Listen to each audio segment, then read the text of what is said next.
नमस्कार दोस्तों, मैं पुष्पा लोकगीत। नमस्कार दोस्तों, मैं फैजाबादी भौजी के चैनल पर सभी का स्वागत है। और भैया आइए एक कहरवा गीत सुनाने जा रहे हैं। कैसा लगा कमेंट में ज़रूर बताना, और अच्छा लगे तो लाइक शेयर कमेंट ज़रूर करना। अमावा फरेला झोपेदार छोटी नाना दी, अमावा फरेला झोपेदार छोटी नाना दी, चढ़ने का पाठाया मैला हुरा देवरवा, चढ़ने का पाठाया मचहुरा देवरवा, चढ़ी गए सजना हमार छोटी नाना दी, चढ़ी गए सजना हमार छोटी नाना दी, अमावा फरेला झोपेदार छोटी नाना दी, अमावा मैं तोड़ी ताड़ी ले भारी ले डेलारिया,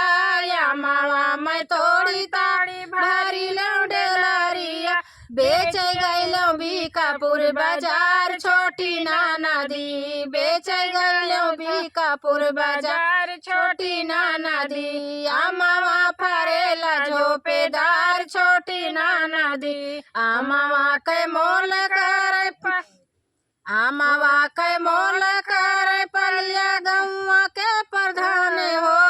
अमावा के मोल करे पलिया गौवा के प्रधान हो, दामा वाला गाँव जिलेदार छोटी नाना दी, दामा वाला गाँव जिलेदार छोटी नाना दी, अमावा फरेला झोपेदार छोटी नाना दी, मीठी मीठी बोली बोले ऊ है जिलेदारवा, मीठी मीठी बोली बोले ऊ है जिलेदारवा, सजना तो है हमारे बचपन का यार छोटी नाना दी, तू तो हमारे बचपन का यार छोटी नाना दी, तू तो हमारे बचपन का यार छोटी नाना दी, अमावा फरेला झोपेदार छोटी नाना दी, बचपन का यार हमारी